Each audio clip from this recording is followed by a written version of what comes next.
सुप्रभातम बच्चों, आज हम कक्षा 10वीं का द्वितीय पाठ बुद्धि बलवती सदा पढ़ेंगे। हम सबसे पहले पाठ का परिचय पढ़ते हैं। प्रस्तुतो अयं पाठः शुकसप्तति कथाग्रन्थस्य सम्पादनं कृत्वा संग्रहीतो अस्ति। प्रस्तुत पाठ शुकसप्तति नामक प्रसिद्ध कथाग्रंथ से संपादित करके लिया गया है। अत्र पाठांशे स्वलघुपुत्राभ्यां सह कानन मार्गेण पितृगृहं प्रति गच्छन्त्या बुद्धिमतीति नाम्या महिलाया मतिकौशलं प्रदर्शितं वर्तते। इस पाठ में अपने दो छोटे छोटे पुत्रों के साथ जंगल के रास्ते से अपने पिता के घर जा रही बुद्धिमती नामक नारी के बुद्धि कौशल को दिखाया गया है। या पुरुतः समागतम सिंहमपि भीतिमुत्पाद्य तथा निवारयति, जो सामने आए हुए शेर को डराकर भगा देती है। जो बुद्धिवती अपने सामने आए हुए शेर को डराकर भगा देती है। इयं कथा नीति निपुणयो शुकसारिकयो कथा माध्यमेन सद्वर्ते विकासार्थम प्रेरयति। इस कथा ग्रंथ में नीति निपुण शुक और सारिका की कहानियों के द्वारा अप्रत्यक्ष रूप से सद्वृत्ति का विकास कराया गया है। अब हम पाठ का अनुवाद करते हैं। अस्ति देवलाख्यो ग्राम, देउल नामक एक गांव था। तत्र राजसिंह नाम राजपुत्र वसति स्म। वहाँ पर राजसिंह नाम का राजकुमार रहता था। एकदा केनामपि आवश्यककार्येण तस्य भार्या बुद्धिमती पुत्रद्वयोपेता पितृगृहं प्रति चालिता। एक दिन या एक बार किसी आवश्यक कार्य से उसकी पत्नी बुद्धिमती अपने दोनों पुत्रों के साथ पिता के घर की ओर जा रही थी। मार्गे गहन कानने सा एकम व्याघ्रम ददर्श। रास्ते में भयंकर जंगल में उसके द्वारा एक शेर को देखा गया या उसने एक शेर को देखा। स्या व्याघ्रम आगच्छन्तं दृष्ट्वा धार्ट्यात् पुत्रो चपेटया प्रहत्य जगाद। वहाँ उसने शेर को आता हुआ देखकर धृष्टया यानी धृष्टतापूर्वक अपने दोनों पुत्रों के थप्पड़ मारकर बोला, क्या बोला? कथम एकशो व्याघ्रभक्षणाय कलहम कुरुथ। क्यों एक एक शेर को खाने के लिए झगड़ा कर रहे हो? अयम एक स्ताद्वभिज्य भुज्यताम। यह एक ही शेर है और तुम इस एक ही शेर को बांटकर खा लेना। पश्चात अन्यो द्वितीय कश्चित् लक्ष्यते। बाद में किसी अन्य सिंह को ढूंढकर हम उसे खा लेंगे। अभी तो एक है और एक को ही बांटकर खा लेना। इति श्रुत्वा व्याघ्रमारी काचिदीयमितिं मत्वा व्याघ्रो भयाकुल चित्तो नष्ट। यह सुनकर यह कोई बाघ को मारने वाली स्त्री है ऐसा मानकर बाघ भयभीत होकर भाग गया। निज बुद्धया विमुक्ता सा भयाद व्याघ्रस्य भामिनी अन्योऽपि बुद्धिमान् लोके मुच्यते महतो भयात। वह रूपवती स्त्री अपनी बुद्धि से बाघ के भय से मुक्त हो गई। संसार में अन्य बुद्धिमान भी महान भय से मुक्त हो जाता है। इसका अर्थ एक बार फिर और, वह रूपवती स्त्री अपनी बुद्धि के बल से क्या किया? बाघ के भय से विमुक्ता यानी मुक्त हो गई। संसार में लोके यानी संसार में अन्य भी बुद्धिमान महान भय से मुक्त हो जाता है।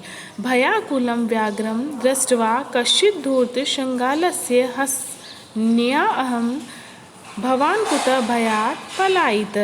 भय से व्याकुल यानी डर से व्याकुल घबराया हुए बाघ को देखकर कोई मूर्ख सियार हंसता हुआ बोला, क्या बोला? भवान यानी आप भय के कारण कहाँ भाग रहे हैं, कि आप किस भय से किस डर के कारण भाग रहे हैं। तो बाघ बोल रहा है, व्याघ्र है ना, बाघ बोल रहा है गच्छ गच्छ जम्बूक, जाओ जाओ सियार, त्वम अपि किंचित् गूढ़ प्रदेशम, तुम भी किसी गुप्त प्रदेश में चले जाओ।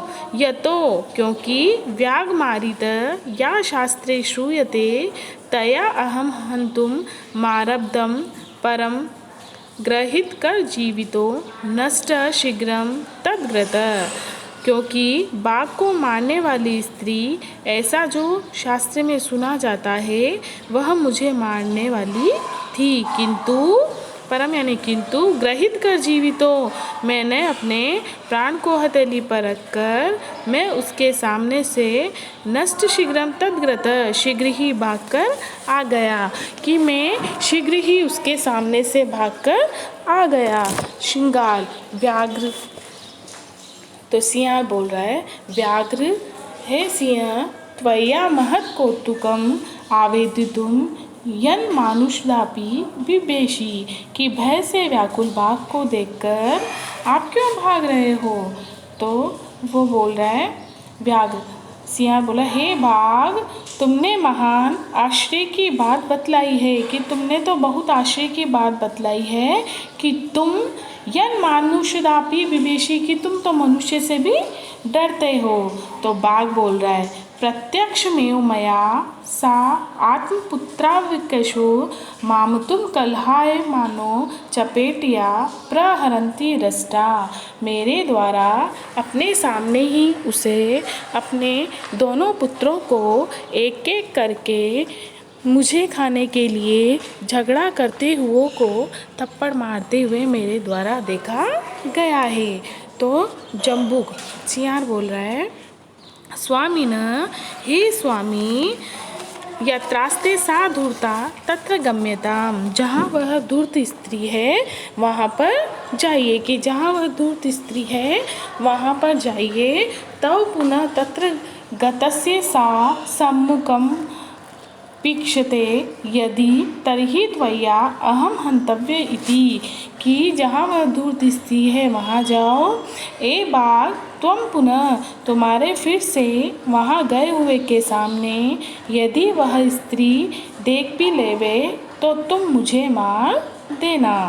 तो व्याघ्र बोल रहा है, बाघ बोल रहा है श्रृंगार, हे सियार, यदि तुम माम मुक्त्वा यासी तदा वेलाप्य वेला स्यात्, यदि तुम मुझे छोड़कर चले जाओगे, यदि तुम मुझे छोड़कर या मुक्त्वा यासी छोड़कर चले जाओगे तो वेलाप्य वेला स्यात्, तो शर्त भी अशर्त हो जाएगी, यानी शर्त भी व्यर्थ हो जाएगी।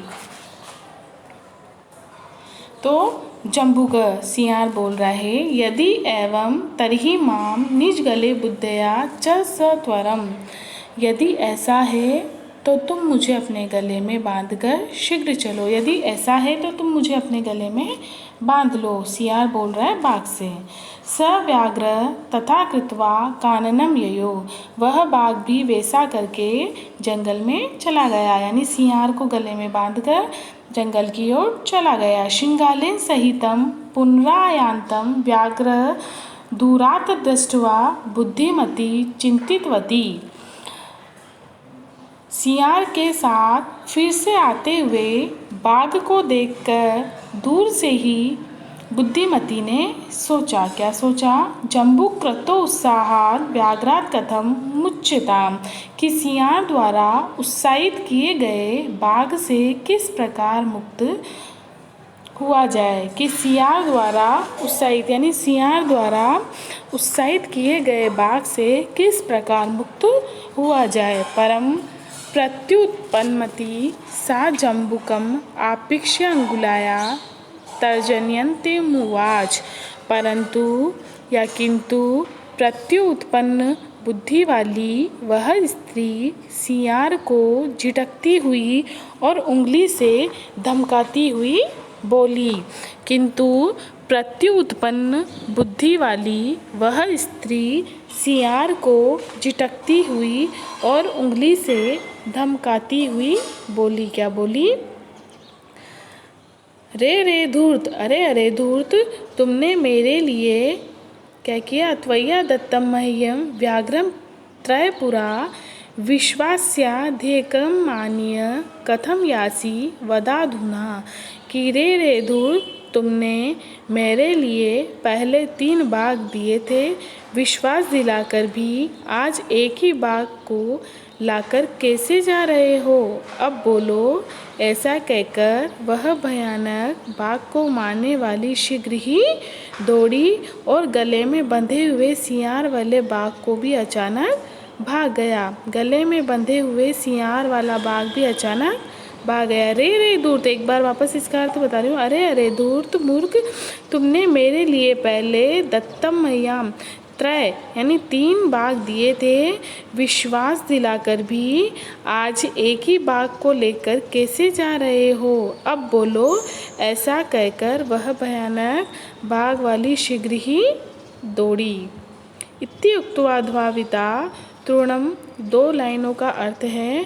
अरे धूर्त, तुमने मेरे लिए पहले 3 बाग दिए थे, विश्वास दिलाकर आज एक ही बाग कैसे लेकर जा रहे हो? इति उक्त्वा धाविता तृणम व्याघ्रमारी भयंकरा। अब बोलो। ऐसा कहकर वह भयानक व्याघ्रमारी यानी बाघ को मारने वाली शीघ्र ही धाविता यानी दौड़ी। व्याघ्रो अपि सहसा नष्ट गलबद्ध श्रृंगालक, गले में बंधे हुए सियार वाला बाघ भी अचानक भाग गया।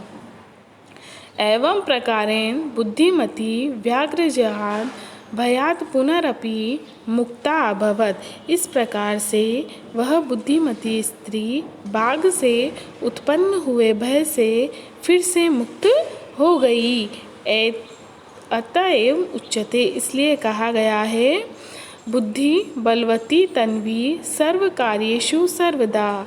हे कोमल अंग वाली, हमेशा सभी कार्यों में बुद्धि ही बलवती होती है। इसलिए कहा गया है कि बुद्धि ही हमेशा क्या होती है? तन्वी यानी कोमल अंग वाली, हमेशा सभी कार्यों में बुद्धि ही बलवती होती है। धन्यवाद।